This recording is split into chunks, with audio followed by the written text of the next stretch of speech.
Right then, who needs their third dose of adamantium? Based on the reception to my first two Wolverine fight compilations, I can say that you're in for some more twisted action with Hugh Jackman and his adamantium claws. Now, I'm only strictly speaking of fight scenes in this video, but if you want to see Wolverine showing he's the last man in the room to pick a fight with, you can check out my video of badass Wolverine scenes, which exclude fights, as we all know he's just as badass with words than he is with his claws. I'll leave the link in the description box below. Also, claw that like button and subscribe for more X-Men content, because if you don't, I'm gonna cut your goddamn head off.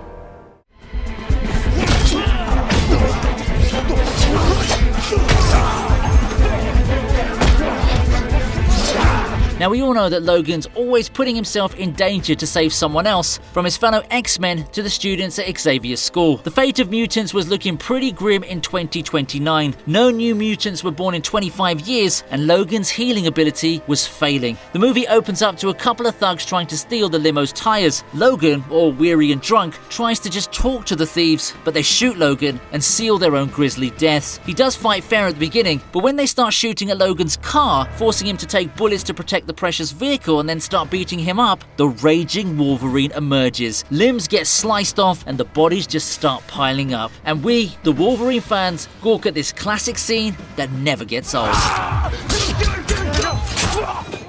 That's it.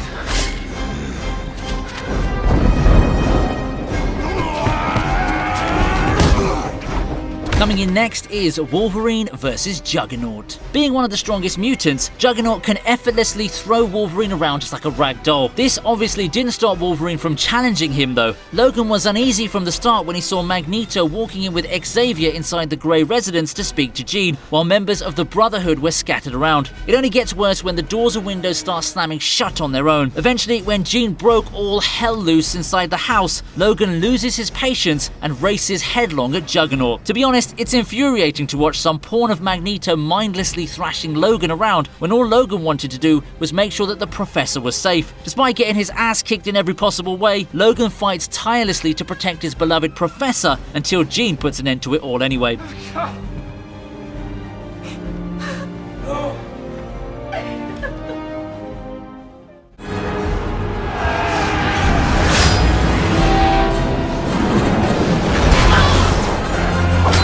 As unpredictable and chaotic as he is, Logan's also a pretty good mentor, and when push comes to shove, he can lead a fight like no other. In the final fight of The Last Stand, the way Logan rushes onto the battlefield screaming, "Hold the line," makes you want to fight for him to the last breath. As the Brotherhood charges at them, Logan slashes the men left and right until he comes across a mutant with super fast regenerative powers. His tactics were eventually what led the X-Men to victory. He directs Storm to fog the battlefield and gets Colossus to throw him at Magneto, the mastermind behind the attack. Magneto stops Logan, but little did he know that he was just a distraction for Beast to inject him with the cure. Logan tactfully brought the war to an end as Magneto fell an ordinary human. I'm one of them.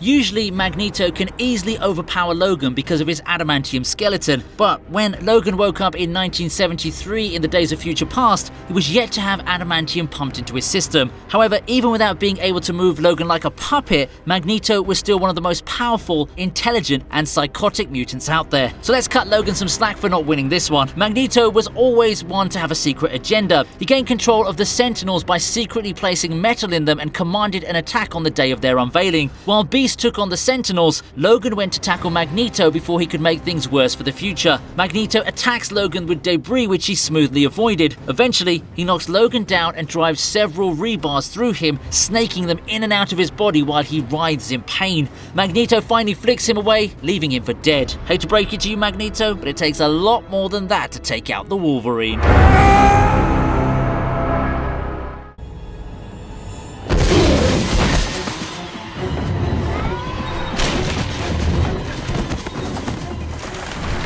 Coming in next is Wolverine versus Sabretooth. As if he didn't have enough complications in his life, let's throw in a sadistic half-brother working for the megalomaniac Magneto. Magneto sends Sabretooth to hunt down and capture Rogue, who happened to be traveling with Logan. They crash on the tree trunk trap set by Sabretooth, and Logan goes flying through the windscreen right after dismissing Rogue's advice on seatbelts. Thank God for hyperactive senses, which allowed Logan to pick up on Sabretooth's senses before he leapt at him. But that didn't stop Sabretooth from throwing Logan on the truck, knocking him out in front of an already shell-shocked Rogue. The scene would have ended far more grimly if Storm and Cyclops hadn't shown up and saved the day, while Sabretooth escaped with just Logan's dog tag.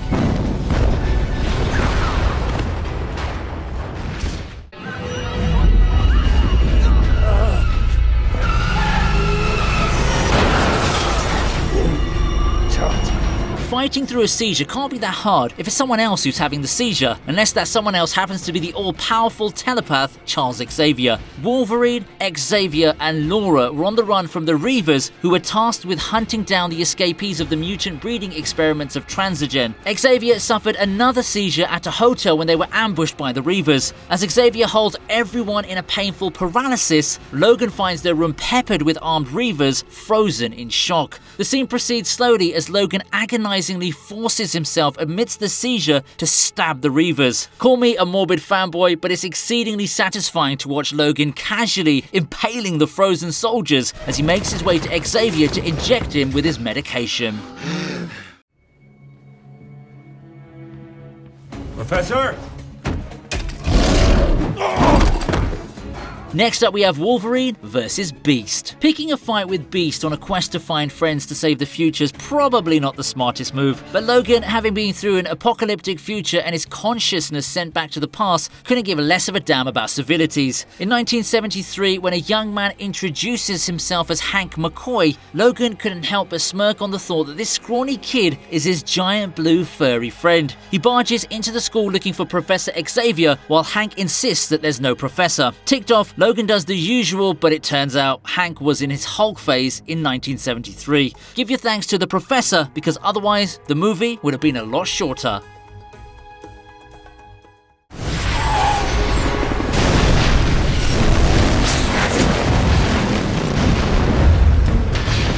The only thing Agent Zero accomplished in his failed attempt at killing Logan was to shoot a sweet old couple to death and to blow up their barn sky high. The scene that follows is the most epic chase in the history of X-Men. Logan flexes his new adamantium claws on a badass bike and the action kicks off. Logan races headfirst at the trucks chasing him, shredding them to bits with his claws. As the fight escalates, we see Wolverine getting the hang of his new claws, and it's terrible news for Zero's team. He then leaps into the air and slicing Agent Zero's helicopter blades to bits, crashing the helicopter and gravely injuring Zero. This was one of the first signature battles of Logan, and thank the reliable hands of the director Gavin Hood. No sane person would jump to the swinging blades of a helicopter, but let's admit it, sane was the last thing Logan was at that point.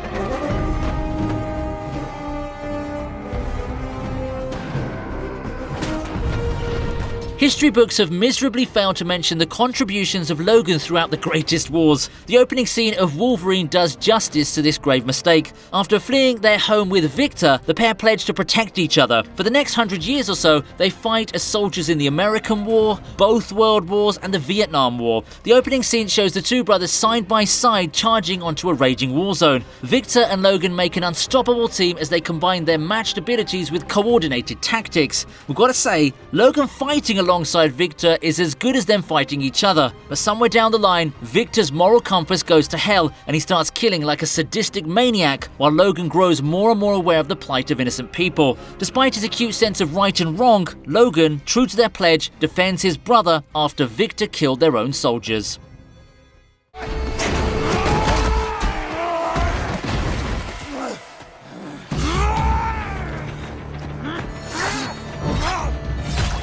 They say even the mighty falls, but no fall was mightier than Wolverine's final fight. Determined to rescue the mutant children, Logan uses a mutant serum which temporarily restores his strength and healing factor. Re-energized, Logan springs into a full-on Wolverine fight spree, taking as many bullets as he dodged. Eventually, the serum wears off. The final fight between Logan and X-24 was one of the bloodiest fights in the X-Men universe. In the swanky hero's place was now a forgotten hero, dying, his powers waning, fighting his way to death. His final moments showed that he was the main spirit of all of the X-Men. No, he didn't snap his fingers and yell out his name, but his sacrifice to save the children was his way of saying, I am Wolverine, and you bloody know I'm not going down without a fight. With that sad note, our list comes to an end. Logan may have passed away, but the same can't be said for his fanbase. I've covered all Wolverine fights in a total of 3 volumes, so make sure you check out the Wolverine playlist that I've linked above. And we're not done, I'll be making more videos on his badass scenes, one of which is already uploaded, so stay tuned. Anyway, Go fuck yourself.